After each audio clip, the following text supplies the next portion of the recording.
Bismillahirrahmanirrahim. Assalamualaikum warahmatullahi wabarakatuh. Perkenalkan, nama saya Nadila Alisya. Saya dari kelas H Prodi PGSD Universitas Muhammadiyah Buton.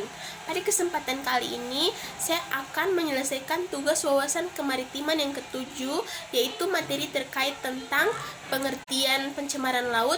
Yang kedua adalah bentuk-bentuk pencemaran laut, dan yang ketiga adalah dampak dari pencemaran laut tersebut. Adapun lebih jelasnya akan dijelaskan dalam video berikut ini.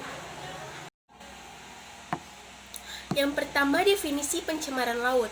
Definisi pencemaran laut mengacu pada peraturan Pemerintah Nomor 19 Tahun 1999 tentang pengendalian pencemaran dan atau perusakan laut adalah masuknya atau dimasukkannya makhluk hidup, zat ke dalam lingkungan laut oleh kegiatan manusia sehingga kualitasnya turun sampai ke tingkat tertentu yang menyebabkan lingkungan laut tidak sesuai lagi dengan baku mutu dan atau fungsinya.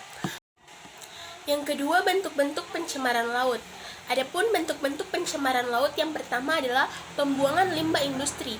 Pembuangan limbah industri sudah bukan lagi rahasia jika jenis pencemaran laut nomor 1 di Indonesia adalah limbah industri. Pemerintah setempat untuk melarang pabrik-pabrik untuk membuang limbahnya ke selokan atau air sungai.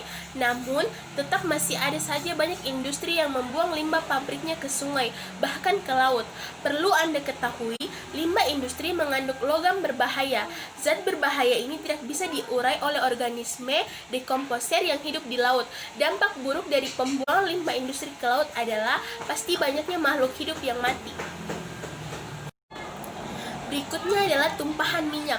Tumpahan minyak dari pertambangan lepas pantai salah satu jenis pencemaran laut yang pernah terjadi di Indonesia, yakni limbah atau pertumpahan minyak dari aktivitas pertambangan yang dilakukan di lepas pantai. Pada umumnya, pertambangan ini berada di tengah laut. Jadi satu-satunya tempat untuk membuang limbah hasil pertambangan tentu saja laut. Tak sampai di situ saja, ada beberapa faktor yang menyebabkan air laut jadi tercemar karena adanya pertambangan. Misalnya, minyak tumpah saat tanker yang mengalami kecelakaan pengeboran sumur minyak. Berikutnya adalah kerusakan terumbu karang. Kerusakan terumbu karang akibat pukat harimau. Pukat harimau adalah alat yang digunakan untuk menangkap udang di dasar laut. Bentuk dari pukat harimau ini adalah jaring yang berbentuk kantong yang nanti akan ditarik oleh kapal pukat. Hal ini cukup efektif untuk menangkap udang, tapi bisa menyebabkan kerusakan pada semua benda yang ada di dasar laut. Dalam hal ini adalah terumbu karang. Berikutnya, penggunaan pukat harimau akan merusak terumbu karang dan rumput laut yang dilewatinya. Yang lebih miris bukan hanya kerusakan terumbu karang saja, tetapi ikan kecil maupun ikan besar, sehingga ikan dapat berkembang biak dengan baik. Berikutnya adalah pemanasan global. Pemanasan global adalah masalah yang sangat serius dan berimbas pada terumbu karang. Fenomena coral bleaching adalah salah satu bukti dampak buruk akibat pemanasan global. Sekedar informasi, coral bleaching adalah perubahan warna alami terumbu karang menjadi putih. Eksploitasi ikan. Eksploitasi ikan yaitu bentuk pencemaran di lingkungan laut yang masih sering terjadi di negara kita adalah eksploitasi ikan. Para nelayan yang menangkap ikan secara berlebihan dapat merusak regenerasi makhluk hidup di laut. Apalagi jika proses penangkapan ikan menggunakan peledak. Bukan hanya ikan saja, tetapi makhluk hidup lain akan mati akibat bahan ledakan tersebut.